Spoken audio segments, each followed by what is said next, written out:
growing up as an Orthodox woman, I was always, I can't even tell you how many times to my face people would say things like, too bad you weren't born a man. Oh, your father only had daughters. Everything dies with him. Hi, everybody. I'm Ralph Ben Murgy. Welcome to Not That Kind of Rabbi.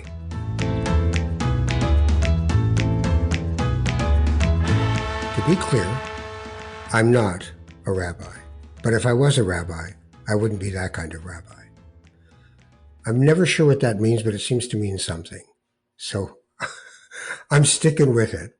It actually came up, this title. I go once a year to this Jewish men's retreat from an organization in the States called Menschworks, and it's the Jewish Men's Retreat, JMR retreat, usually end of October, beginning of November. We always end up with the same parsha, Lech Lecha, which we have now wrung dry after more than 30 years of people getting together. But yet again, that's the beauty of it. You can always find another gem in the muck of Torah. So that's what we do.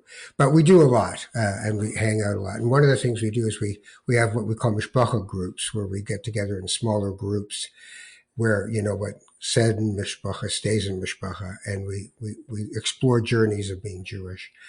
And at one point, somebody said they knew that I was a mashpiach, a Jewish spiritual director, and they said, well, why don't you just become a rabbi? I said, well, no, I wouldn't be. I certainly wouldn't be that kind of rabbi. And one of the guys who's a marketer said, that's your title, not that kind of rabbi. So that's how it happened. That's how I got here. I love talking to people. It's always my favorite thing to do. And this is somebody I'm going to introduce who some of you know and some of you don't, but has been part of the Canadian Jewish fabric and the global Jewish fabric in many different ways. Her father was very well known in certain circles of Jewish renewal, of which I have studied with Reb Zalman, and his name was Shlomo Carlebach. And for a lot of people, that's a song. Oh, that's the song by Shlomo Carlebach. But it was a lot more than that, and we'll talk a bit about that. But just a bit, because I'm not one for talking to people about their parents or their children forever. I like to talk to them. Her name is Neshama Carlebach, and she is my guest on this particular episode of Not That Kind of Rabbi. How are you?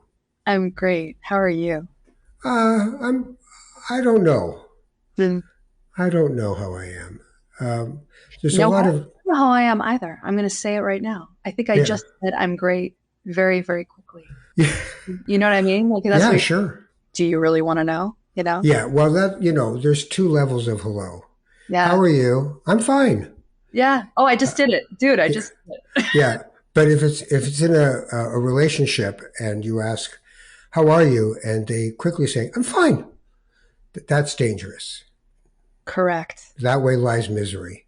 Yeah. But then there's also, you mean well by saying, how are you to people? But do you really want to know is what does come out of my mouth, just like it came out of yours just now occasionally, because I just think, there's a whole kind of iceberg under there.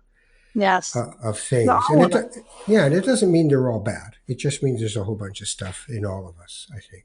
Yeah. So I'll ask you again, how are you? Great. Early in the show, man. Oh, that's good. Great. I'm very happy to be with you. I love that you said the muck of Torah, like off the bat. You had me at muck. Well, it is mucky, isn't it? Yes, it really is. I was talking to somebody. I had one of my spiritual direction clients today, and I said, this is a book where God is vengeful. Mm-hmm. God says, go and kill all the people in that place so you can be there. I mean, that's crazy. Yes. But so when I say God to you, which God do you think of? I don't know. Right now, I am really struggling in a post-October 7th world. I'm really struggling with the muck of God. To be honest. Tell me more. I think I just lived a lot of my life. Um, Maybe it's aspirational, but really, really feeling like the Holocaust happened. Maybe we turned a corner. Maybe we learned. Maybe the world sees us differently. But now I don't know that I believe that. I feel scared a lot of the time. I feel sad much of the time. I feel I don't feel friendless, but there are a number of people in my life who I don't feel connected to anymore, simply because I know they are now seeing me as Jewish, and perhaps they can be more honest about what they actually feel or think. And it's been a different reality for me. And not to bring up, I'm going to just keep using the word because it's my new fave thing, the muck of my father, but I wish that if he was alive now, I feel like I would owe him an apology. I think I was judgy about his fears of people having survived the Holocaust. Mm. I think I was, oh, it's fine. We're friends. We're good. And I feel like I understand now. And maybe I owe him an apology for not being kinder or less judgy toward his very legit PTSD post Yeah. Holocaust. And I find myself in a spot where, with all of that in consideration, just wondering where God is. Is there a God? The God that I have always believed in would love us better, would care for us better, wouldn't, the God that I love says never again. And this is kind of depressing to begin with, but No, I know, but look, I mean, there's the other idea that God is everything. mm, And if God is everything, there's a negative and a positive to everything. yeah, And every moment has within it the possibility of the negative and the positive. So if yeah, God is not a noun, mm, as Rabbi Cooper used to say, and it's a verb, mm, then it's an action, and we have a human responsibility. I mean, in the muck of Torah, I must admit that one of my favorite things about Torah is looking at human beings and mm, how they behave. I mean, 10 plagues and all these miracles, and God has said, and waters part, and you come on the other side, and you're still a schmuck. You're still a schmuck. You're like, I could use some meat here. Just could we have? Do you have any pastrami? Any smoked meat? Something? And I'm just like, what? come I, on. what do you need already? Like, when does it end? I know, it's very upsetting. But the other danger, look, I understand wanting to be able to say to your father, look, I'm sorry I judged and underestimated what you've been through. I And don't think I got it. But but by the way, how could I have? exactly. But also, do you want, and I spoke to somebody recently on the show, do you want to live your life thinking there's an anti Semite under every rock? Yes. It's corrosive. Right? I mean, I listen to your music, which I love, by the way. Thank you. I truly do. Thank you. And I listen to your music, and I get why you're called Neshama, Um, right? It's in there. that's And Thank you. what you pour into the container of your soul, if it's, I saw this guy today, and the way he looked at me, it's because I was a Jew. And Mm, I'm just like, I don't know if I can do this. And yet, otherness isn't just the purview of the non-Jew. The Jew as well can decide to preemptively hate people. oh yeah, I agree 100%. So what do you do with all this? I don't know. But as I don't know, I just applied to rabbinical school. So, Ah, yeah, wow. I just today, that's what I was doing before I got on the phone with you, is my Oh second my day of God. classes. So Where are you I, going to study? I'm studying at AJR, in AJR. Academy for Jewish Religion. It's Wow. pluralistic. It's Zionist. It's awesome. How long's the course? Well, I'm probably going to be here for the rest of time. But I can say to you with, so we go back to you asking how I am. Yeah. And I'm terrified of this world right now. I'm brokenhearted. I'm ashamed. I'm sad. I'm horrified. And then at the same time, and I'm furious with God. That's how I am. And I've gone back to become a rabbi because what I feel more than anything else is us. Maybe God is us. Maybe the emanation of what God is in all of us, and that's where we should look, and not out there and not beyond. But I want to be of service to us, and I feel, and I'm proud of me that for the last decades I've been able to give, and I pray that I can continue to give. But I want to know more. I want to know more. I want to be more. I want to be more learned so that I can understand for my own spirit and for those people who come, hopefully, please God, to hear me. One of my teachers now just said, you have to know everything so that you know what you're rejecting. Reject it before you learn it. You got to learn it first. So That's right. Been there, done that. No. I know. Okay, so in that vein, your father had a great influence on the Jewish renewal movement, obviously a co-founder. But I mean no disrespect. Yeah. But I have also felt it. Beware of the charisma and the power. That there can be a cultish piece to having such a huge heart and having so much the ability to bring people in. And you had to live in that orbit. So am I being rude when I talk about that way? Or was that something you had to contend with? Oh, you're not being rude at all. You're being honest. And I appreciate it. Until several years ago, I couldn't admit that I had grown up in something that resembled a cult. I don't believe that my upbringing and that my father fit every part of the definition. If you look up cult in the dictionary, let's say 8 out of 10. He was missing to wake up at 3 a.m. and don't eat any food.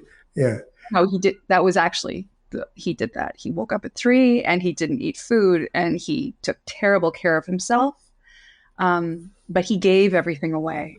Right. A cult leader by definition takes from his followers and lifts himself. My father was the sad opposite. He was walked on. I think he was abused in public by his followers who took from him endlessly, energetically, financially, spiritually. And he gave and gave until there was nothing left to give, I fear. So not all of the definitions fit, but yes, I agree. This has been my work at this point in my life. I'm in the middle of writing a memoir, which I hope, one day to publish, because I have a lot to say about an upbringing that very, very beautiful and very challenging, both at the same time. And so, no, you're not being rude. Thank you for saying that. So, there's 2 places where you can say things without anybody interrupting you. One is a memoir, and the other one is to be a lead actor in a soap opera. Yes. Well, right? In soap operas, they're giving somebody a piece of their mind, and it's just like, I wish I could do that sometime. But in a memoir, you do get to speak. I wrote one called "I Thought He Was Dead." I want it. Well, it was because I'd been a public figure in Canada in some way for, a while there. And when you're not there anymore and you just appear in someone's house or something, they give you a look like, I thought he was dead. And then I realized I do that. I'll read something and I'll think, he's still alive? He's 96. Go, it's over. Relax. There's more to come somewhere. I don't know where it is.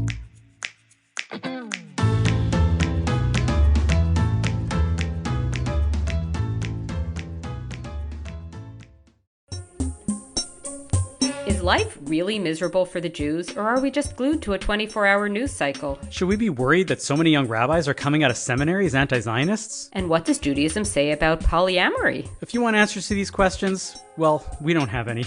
But we do love asking them. Each week, tune into Bonjour Chai to hear debates and hot takes by me, Avi Feingold, And me, Phoebe Maltz-Bovy, as we sit down with pundits, rabbis, and scholars to talk about the most pressing issues facing Jews in Canada and around the world. Listen and subscribe to Bonjour Chai at thecjn.ca/bonjour or wherever you get your podcasts. One of the things I think about is people talk about tikkun olam. Jewish people talk about it a lot. Yes. And there's social action committees in synagogues that have tikkun olam. I'm of the mind that you have to do tikkun hanefesh if you're ever going to get to tikkun olam. Yes. You have to. The work is internal. Yes. Tell me how you see that kind of work, because I hear it in your music. I hear it in the complexity and in the directness of it. It's both at the same time. You know, there's layers of instrumentation, and then your voice comes through and takes me to the heart of the song. But tell me about where repair is needed in this moment and like in your life in general. That's a very good question. And thank you for your compliments about my work. It means a lot to me. My favorite psalm, Tehillim, one that I hold very close, Yehi shalom b'chelech, shalva b'armenotaich. May there be peace in your borders and tranquility in your castles. And it is timeless. These words, I hold them. I sing it to myself. It's a healing mechanism for me. And basically it means, may there be peace in your borders, meaning on the outside of your existence. Like when you walk down the street, you're not going to, please God, you're going to have peace around you with other humans, with the universe, with the earth. May you have peace, hopefully. But Armenotayich is inside your soul, inside your very, very essence, in that place that, I kind of think about it like that place that you don't even know you have sometimes, that place that's so deep you don't even know the secrets of that place, even within yourself, because it takes so long to uncover and so many tears sometimes. So many tears. I was just thinking that to get there, yes. Ironically, it's a real excavation exercise, and it requires tremendous self-love and self-care and vision and courage. I don't think I would have even understood the concept of what that is without a billion years, I feel, of therapy, which I cannot recommend.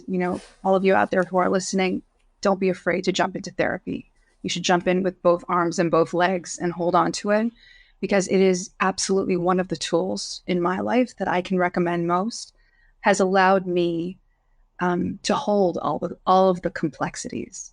And yes, to answer your question, it's tikkun hanefesh. It is until you can jump into that place, until you get just even a little bit aware of what it is that's holding you back in relationship, in the narratives that swirl around your own head, the way you relate to the world. You have no idea the energy that you're putting out there. You don't see. Until you've done a little bit of work on yourself, you can't possibly see it. So how can you repair the world when you're not necessarily certain or aware of the stuff that you're carrying yourself, which is a contributing factor to every single thing you touch in your life? And I really, really believe that we are capable. We are stronger than we know. We're not going to die if we touch the pain. I think if we go through it, it's the greatest gifts of my life have come from my most painful experiences, truly. And I believe in us. I believe that we can somehow touch what that place is and then keep going stronger than before. And we have more work than ever to do in this world. Tikkun olam, it used to be a big project. Now I don't even, in my lifetime, I don't even know how much work we have to do. Okay, but you do want to be a rabbi. I do. So have you always played with that? Like, no, because I have. Have you? Oh yeah, it's just Not like that kind. I not love. that kind, not that kind. You Yes. know, the guy they sit there in the pews and go, I like him, but I like the other guy better. She's good though. You're She's the good. Statler and Waldorf. Yeah. No, I'm Sandler and Young, but I'm Sandler. So Hey, yeah, I was supposedly a Latino name. Oh, I see, Sandler. Yeah. I love it. Yeah, and so that otherness is the thing I worry about. And I guess I grew up with it as a Moroccan, as a Sephardic Jew in Toronto. There weren't a lot of us, and we were mostly from Tangier, spoke Spanish. We weren't even the French, but we certainly didn't feel like we were part of the Ashkenazim in Toronto or in North America. Mm. And in Israel, it was not much fun to be Sephardic either in my generation. I'm sorry. So other, right? There's always, is it just our human fear and our human nature to go, somebody said to me, people often say, religion is our cause of violence and war and horribleness. And I said, look, if it wasn't religion, it'd be a hockey team. Right. I'm a Leaf fan, man, Right. or a Premier League club where you beat people up when you go to their games. So like so is there a positive side to that kind of lion's roar of tribalism, or is it a disease we need to rid ourselves of? I think it's a disease. I think passion is a beautiful place on the spectrum to be. I think joy and excitement are crucial to our own spirit survival. But as soon as it becomes violence, I don't know why it's tolerated in the world. I don't know. I don't understand.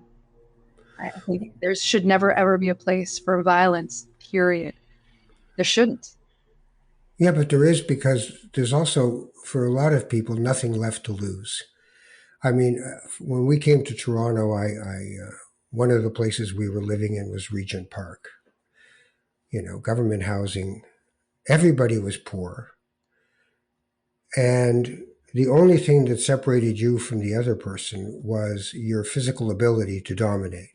Mm. You weren't going to drive in with a Tesla to the driveway to go, I got a Tesla, right? You weren't going to be an orthodontist, not just a dentist. Like there was no hierarchy of status beyond the physical.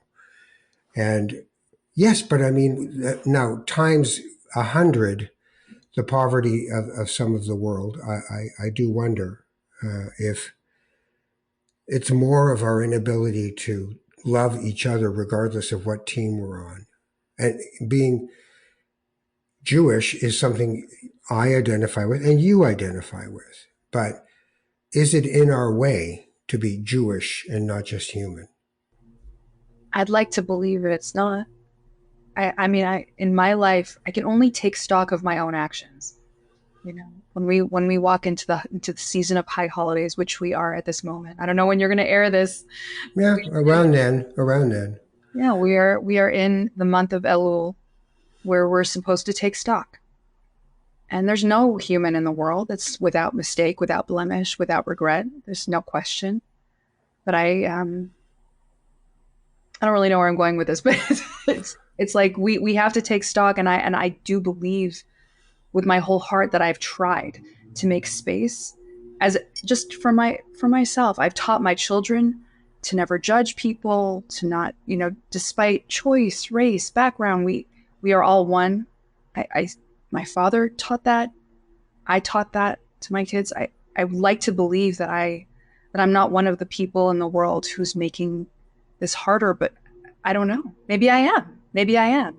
Well, but to be kind to yourself, when you meet someone, there's a reason we shake hands with our right hand with someone, because you have to show you have no weapon, because the weapon was carried in that hand. So if your hand is open, then you shake hands and they go, okay, the guy's not carrying a weapon. He's not going to try to kill me.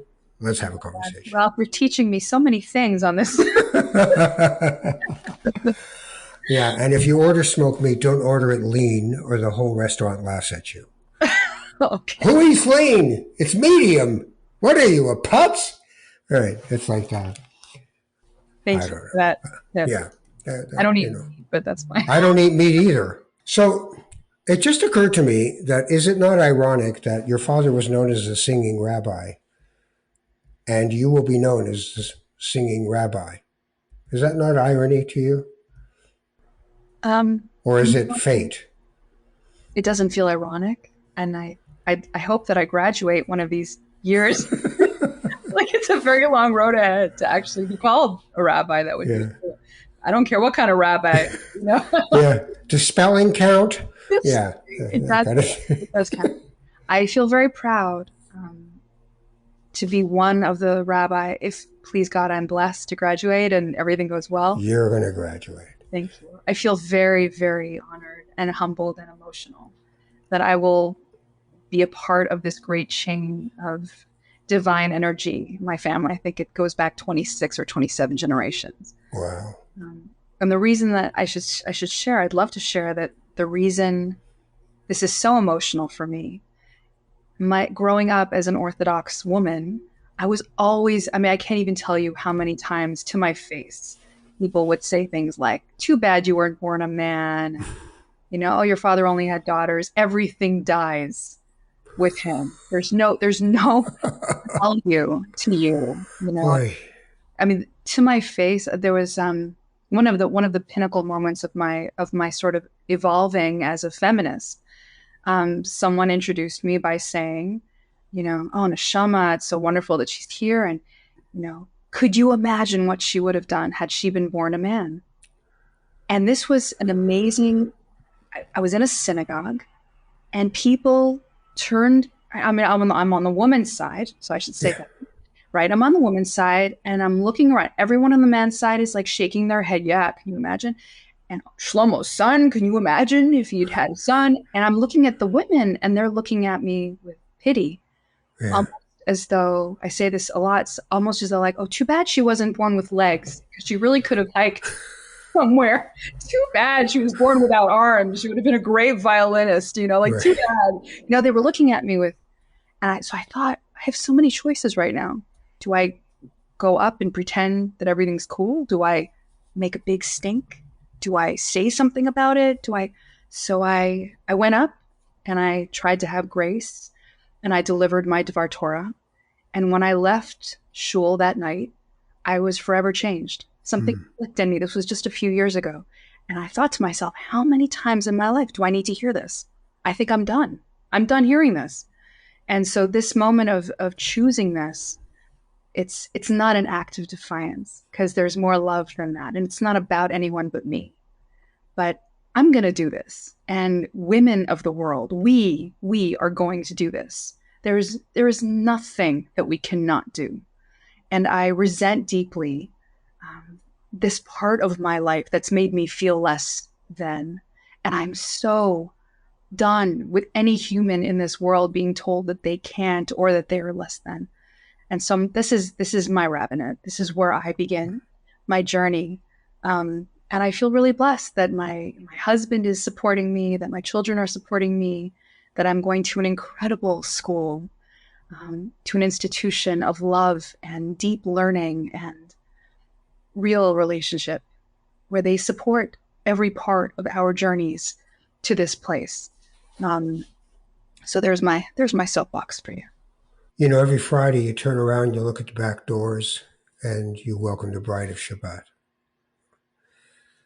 And I've been doing a lot of writing lately about climate being a spiritual crisis. And that fundamentally we have exiled the feminine divine, which seculars would call Mother Nature. Yes. But we've banished the feminine divine. And I just don't see enough work being done to integrate the Shekhinah, you know, into Jewish life. It's, you know, with all of these, as a Sephardi, when we came to North America and we saw Ashkenazim people doing things like, I'm Reform, I'm conservative, I'm Orthodox, I'm ultra-Orthodox. And it was just like, wow, you guys get to pick a lane? This is fantastic. Like, we're just Sephardis. Like, you just traditional people, you do it. And, you know, if you asked my mother beginning of Pesach, you know, why are we doing this? She's just, well, why? If you don't do it, we'll forget it and it'll be gone and we'll be gone. So just do it. And then I went to my Ashkenazi friend's Seder and it would be like, let's talk freedom. And I'd be like, wow, okay, we don't do this, but I'm game. But it did change me because I realized there was so much more to be done. How do you see, as a part of the feminine divine, and I don't believe that, you're all feminine, I'm all masculine. I think we have both existence in us. How do you see that contributing to not just your idea of the rabbinate, but of your music? Because I have heard your music evolve over the years, Thank right? you. So where does it fit into that? How do you weave the feminine divine into what you're going to do and what you already do? I don't weave it. It's just, I think that's just who I am. I try, when it comes to my music and the recordings I've created and the artistic expression that I carry every day as I kind of sing to myself, it's just my deeper truth. And I feel really blessed that I'm connected to that energy, that the feminine divine, also the male divine. I want to be connected to all of it. I don't want to cut myself off. I don't want to over define my lane. I don't want to oversimplify who I want to be.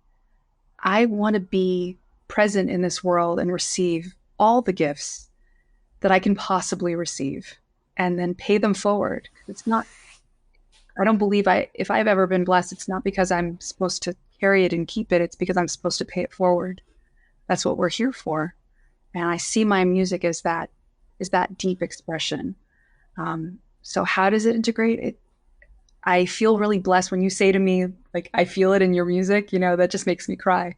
That's all I want. I want it to be real. I want to have integrity. I don't want to hold back.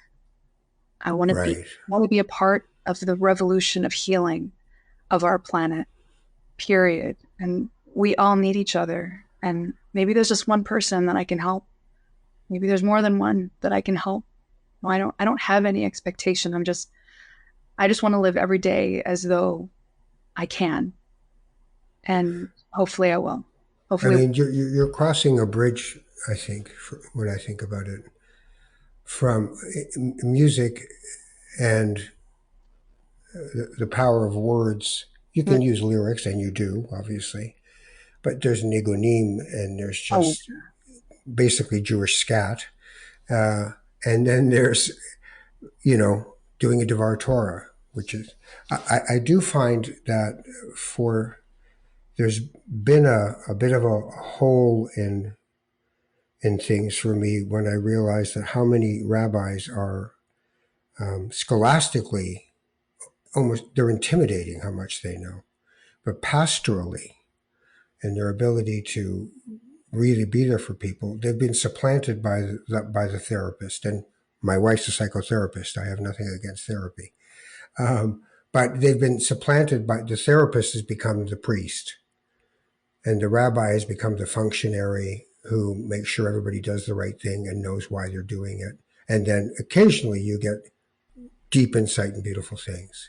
But I don't know about that. I don't know if I agree. I think there are rabbis, and I include my husband, who was my second marriage. He was my rabbi for almost 10 years before we began to date. He was, a great, he happens to be an exceptional leader. Mm-hmm. But I believe there are rabbis who are on their pastoral care, who have Torah knowledge, who have divine knowledge, and who use it for the healing of our world. And so I think if you can get healing and insight into who you are on a deeper level from a therapist, from a rabbi, I take it from every source. Yeah. Yeah. Like I take it from you on this show right now. There's always so much for us to learn, but I don't agree that all rabbis. No. I didn't mean to say all, but I do feel like there's a performative rabbinate and a performative cantorial class where, they're going to, don't worry, we'll do the singing for you. And don't worry, we'll do the thinking for you. And I see that the pews are empty in many of these places. And then when I think of, in my case, the renewal movement, Romamu and different places. Renewal's not very active in Canada. There's a bit of it, but not much. I do realize that we have a thirst for a deeper connection to our spiritual lives, and one that, the largest amount of Buddhists in America are Jews. I know. And the leaders of the Buddhist movement in America, Jack Kornfield, Joseph Goldstein, Sharon Salzberg, they're all Jews because they were missing something. They were missing the non-intellectual, experiential part of things. And I can't imagine you wouldn't, but that's something I believe that might be the calling of the combination of being the musician and the rabbi. Thank you. By the way, thinking of having a rabbi for 10 years before you start dating, and then finally, how does it work? Like, finally, what are you doing after Kiddush? That's not how it happened. I know, but it would make a good sitcom. Right? No. And you have 2 sons of your own and 3 that come along with the rabbi. Is that right? Come along with the rabbi. You guys, we're here. Yeah. But so you've got 2 that they're, biologically yours, as it were. Yes. I say from my uterus. Yes. Live from, Logical. Correct. What do you think of now in terms of this sort of rise of anti-Semitism and the horrible things that are going on? What do you think for them as a mother? That's why I started by saying I'm frightened. I'm frightened. 2 of my stepchildren are currently in college here in the United States, where we live, and it's a lot. It's a lot. My husband was just on the phone with a good friend's daughter who's currently attending Columbia and is suffering. There's so much pain. My older son is a senior in high school. He's gonna, he wants to go next year. And I'm frightened. I'm frightened of the world. I was not frightened until October 7th. I had my feelings. I had my my cultural PTSD, because that's the place from which we've all come. But I wasn't scared the way I am now. And I try to talk myself down. I'm up in the middle of the night dreaming that I'm in a tunnel. I dream it. I see it. That's where I've been. And as a mom, it's like you live, we all know, with our hearts outside of our bodies. These boys are my soul. These are, my family is my soul. Mm-hmm. I just pray for them. There's nothing I can do but pray and hope, because we got to let them choose their own path, But I will tell you, when we are talking to, and my son is fully on board with this, when we're looking at schools right now, the ones that have terrible anti-Semitism, we're not even considering. There are some schools that have handled and mitigated this crisis in a different way. That's where he's looking. And I'm very proud of him for that. Very proud of him for putting Judaism and his truth up there with curriculum as he's looking at college. But I read a thing from a rabbi yesterday that said, don't hide your mezuzah, don't hide your Magen David necklace. Don't hide. Wear your kippah. And I wonder, it's easier said than done. Yes. To say to your child, you go walking through that attempt to stop you, because if they win, we lose. What do you think of that? I can't think about winning and losing. I can't even go there. It's too extreme. I have to believe. I have to stay alert and functional. Do you think you'll ever go back to the way you thought before October 7th? Or do you think, I knew this would happen? No, I didn't. I did not know this would happen. And yes, I am forever changed. I'm not the same. I'm not the same person I was before. I cry every day for my people. I've never loved my people more. I've never been so ready to fight for my people before. I never understood that it was needed. I didn't know. I like mamash. I did not know. I didn't understand the need to fight. And I am, I don't have a sword. I'm not in the army.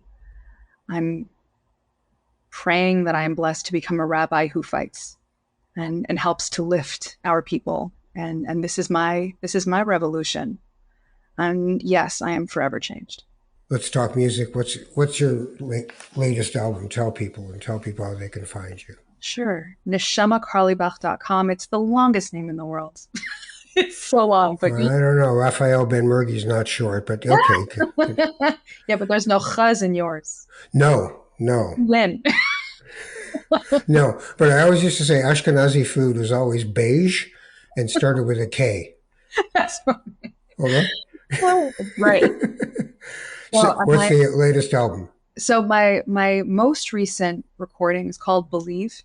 And ironically, we released it in 2019 and we were going to be touring it in 2020. And clearly that didn't go very well.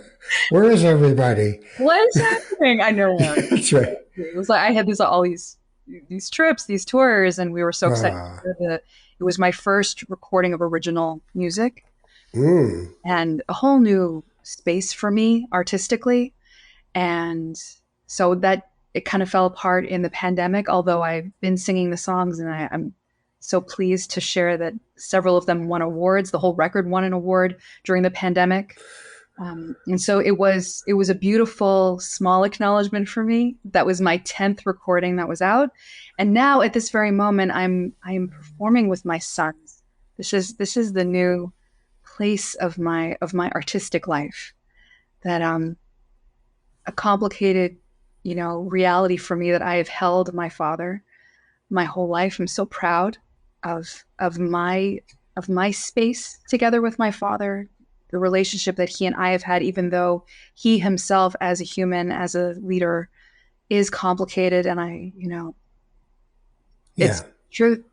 My personal relationship with my father, my relationship to the music, the way I've cared for him, I forever hold him in one arm, and now I'm holding my sons on the other side. And it's literally like the sandwich, incarnate for me, that I was standing on stage playing my father's music together with my children, who are, I'm telling you, and I know that I sound like just a proud mom, and so don't discount me.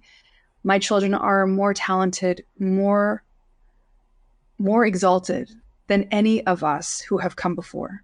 They take the talent and the humanity and the soul of Carlebach to another level. That's beautiful. Thanks.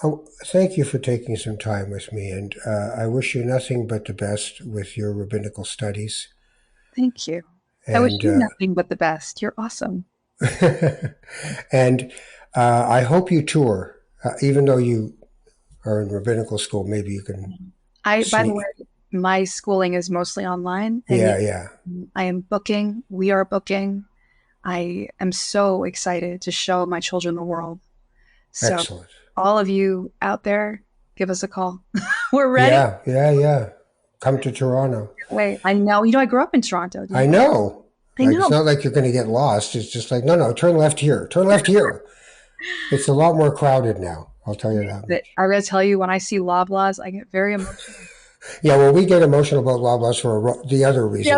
I know. That's what I heard. I was there last week. Yeah, don't get me started on that. Well, your mother lives here, doesn't she? Lives there, so, Toronto friends bring us. I need to visit my mom as much. I'll take her to No Frills. She'll like it. You take care of yourself, and thank you so much for spending this time with me. Thank you. Neshama Carlebach has been my guest, and please go and listen to the music that she makes. It's absolutely wonderful. And, when you're finished, let me know which shul, and I'll come. I will have you. It would be an honor. Thank you. Thank you. All right. You take care of yourself. You too. Thanks, Ralph.